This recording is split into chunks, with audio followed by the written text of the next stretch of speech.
This is a tutorial for how to make a curvilinear composition. I have a new file here. Your file should be saved under a new folder inside your name, inside the folder. With the title curvilinear composition. I'm going to save my file. Call it curvilinear sketches.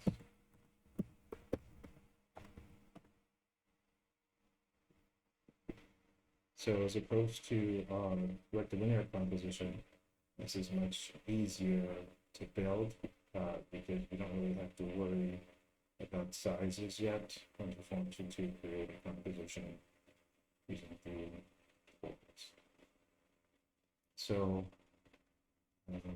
under the create tab here, it's fairly easy to create the first couple of forms. To create a sphere, you just press the create tab and use the sphere tool. So it's going to ask you where you want to base your sphere, and then you choose the ground or the XY plane. And it's going to ask, I want you to place the center of the sphere. For now, it doesn't really matter. It's going to ask you what size you want. It can be any size for now. I'm going to create a new body. And we have a sphere. Pretty simple. Second form is cylinder. So again, we click on under the create tab, and let's make a cylinder. It's going to ask you which plane you want to build on. Again, we choose the same plane, and build it over here.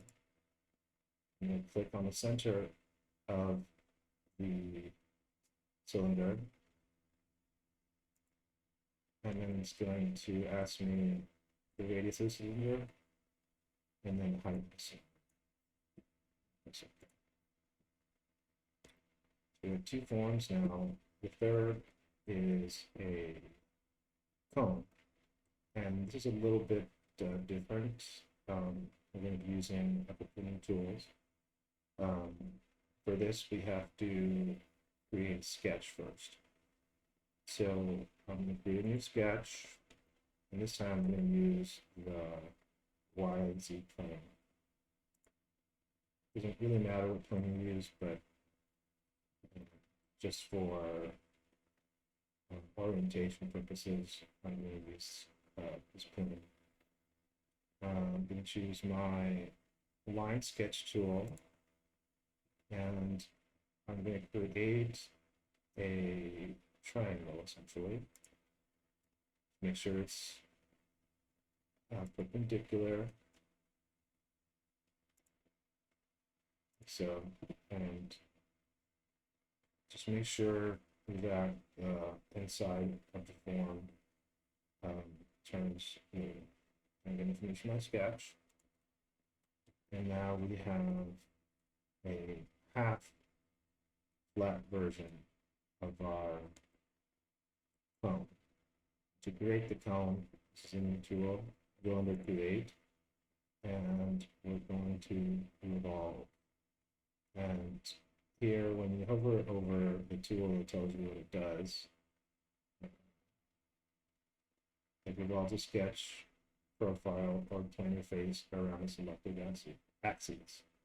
So I'm going to press on revolve. It automatically chooses the only sketch you have on here, but if it doesn't, it'll look like this, and you just select it.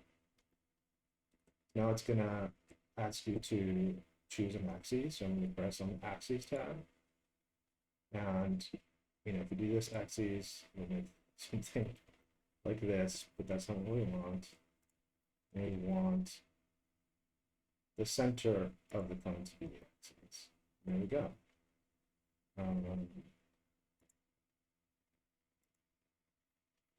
And make sure that the extent type is full, and press OK. Now we have our cone. I'm going to turn off the sketch, and that's our cone with the first three curvilinear forms. If you go into your canvas, under the curvilinear composition assignment, there's a link to the presentation. This is a presentation, so looking at our forms and seeing what we need next, and our next solid form is this ovoid. So let's create that, and it's going to be the same process as we use to create the cone. We have to create the drawing. So I'm going to choose the ZY plane again, and I'm going to draw half of our ovoid, or egg shape. First, I'm going to use the line tool and make a center line, making sure it's perpendicular. And you press the check mark to get out. You can also press exit. Then I'm going to go to our spline tool. It's in the create tab, or the create section. And this allows you to make curves. So I'm going to click on the top of our center line, and I think I want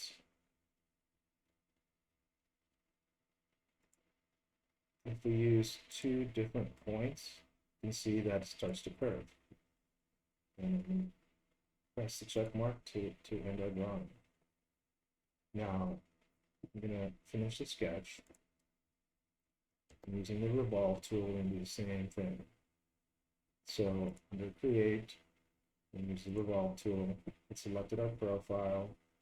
Now we select our axes, which is this one.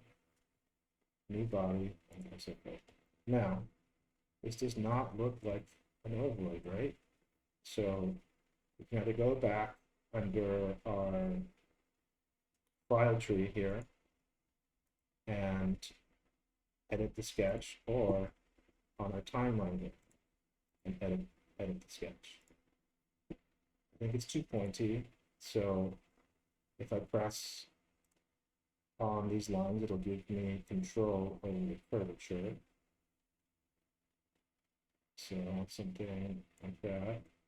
And for the bottom, if you don't want it to end at a point, you have to make sure that the curve is straight using the handles. You can also change the size at this point. I'm going to press finish sketch, and there is our ovoid. Turn off the sketch, and we have left, well, hemisphere. So in order to do that, I'm going to create a copy of our sphere. You can do that. You can also make a sketch and revolve it. But for now, I'm just going to duplicate our sphere. And to do that, I'm going to use the move tool. Let's move/copy. I'm going to select the body. And make sure to click under create copy before you move it. So I'm going to move this up and create a copy for this.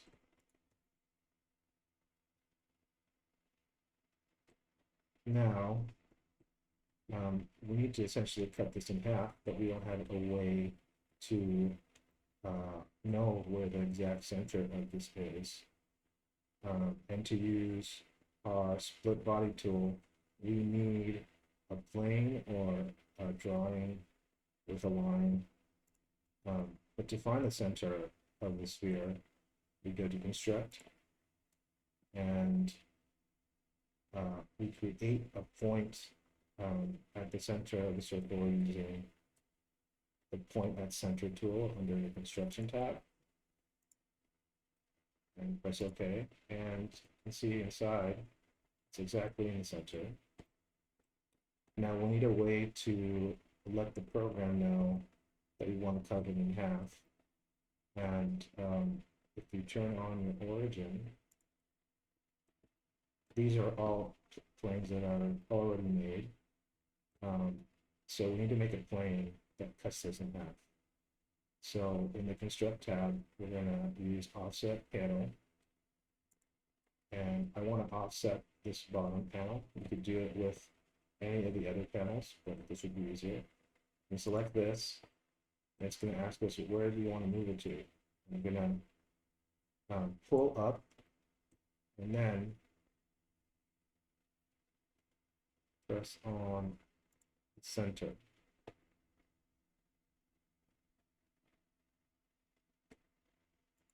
There we go. So now I'm going to press OK, and we have a plane that intersects at the exact center of the sphere. Now we're going to use the split body tool. The body you want to split is a sphere.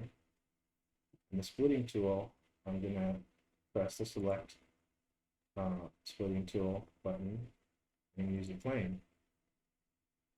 And press OK, and now we have two. You have the sphere cut in half. You can go to your bodies and turn this off. The other thing you could do is just press on the bottom and press V, and it will turn it off for you. So the same thing can be done when you're creating one of these plinths. So the hemisphere is half of the circle, and a half ovoid is half of the ovoid. And you could do the exact same process to get half of the ovoid, and to create a plinth out of either, well, let's try it with the ovoid. All it is that you're bringing it, you're using the plane closer to the surface, because as the definition states, a plinth is a curved base or pedestal formed often with set of curves and a flat top or bottom. So let's make an ovoid plinth. So I'm going to make a copy of this ovoid. Press the move / copy tool. This is the body. I want to copy. I'm going to press copy, create copy, and then move it. Okay. So now I don't need to know the center, but I do need to create a plane that I can cut with. So I'm going to use the offset plane tool. And this time I'm going to use the YZ plane. And I'm going to move it forward. Let's see here. Let's make sure we're under orthographic. So you can perfectly see all the lines. Right, so that's okay. It doesn't matter, it's not touching. A plane is infinite two-dimensional space, or the two-dimensional reference point. And now we're going to split it.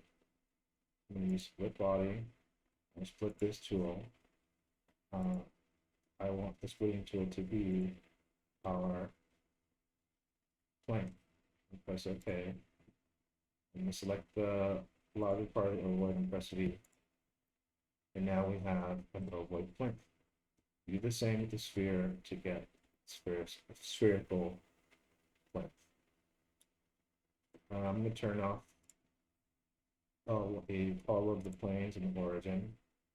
So in total, we should have 1, 2, 3, 4, 5, 6, 7, or 8 forms. And right now, what I'm going to do is I'm going to right-click on the document setting and create a new component. And I'm going to call this position 1. So it automatically clicks or makes only the composition visible. So I'm going to go back to our main component tree, and I'm going to press on the circle so you can see everything.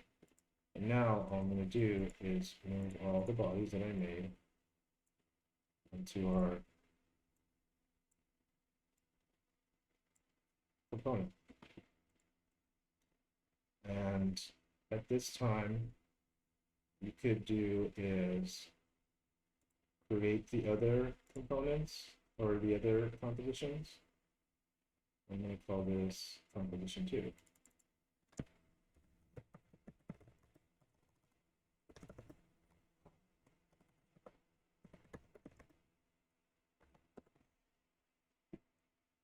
Again, it's going to make this component visible, but we want everything to be visible.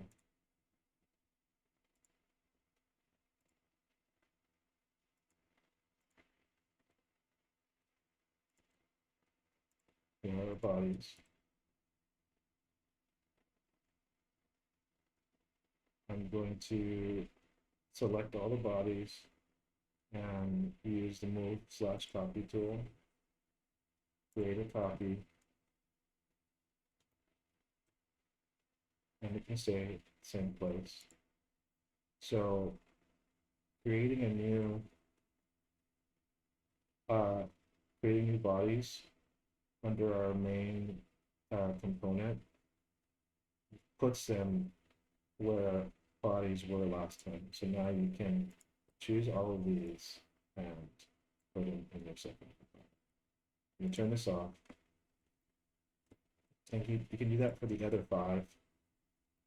You can also, let's see if we can select all of our components, all of our forms, move, create copy, and yeah, I don't know. I thought we could create a new composition, but we can't. If you copy a composition, what's going to happen is if you modify one object, it'll modify the same object of the other composition, and we don't want that to happen. So now, instead of using parametric formulas to change sizes and dimensions, because these are solid forms, you can modify them by going back to your history. For example, let's make this egg. If we click on the egg, it'll show us where it exists under the history tree. Right click. Oh, that's something. That's something about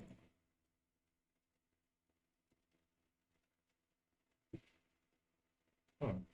It should highlight how revolve is.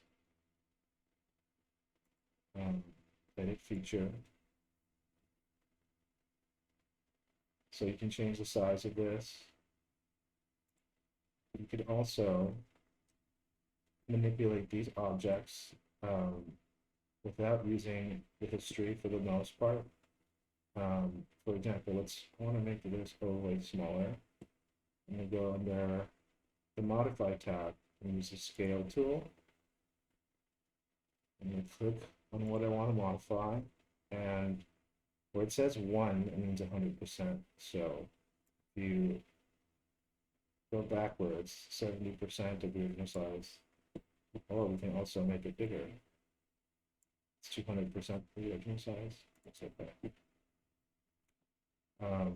The cylinder, if you want to make this longer, you can do it 2 ways.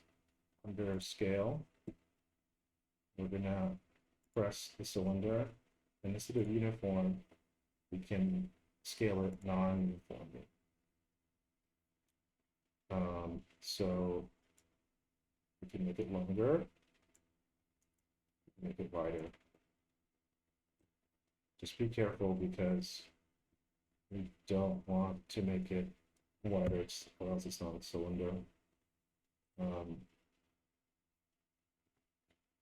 make it taller.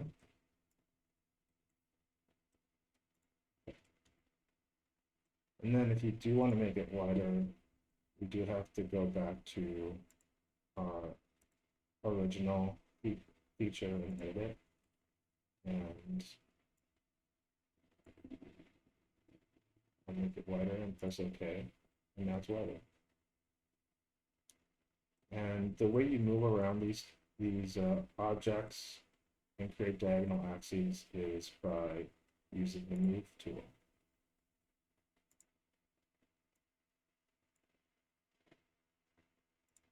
So at this point, you make your composition and then move on to the second, third, fourth, and fifth. Make sure they're under the same file. Each composition should be its own component. And that's it, I believe.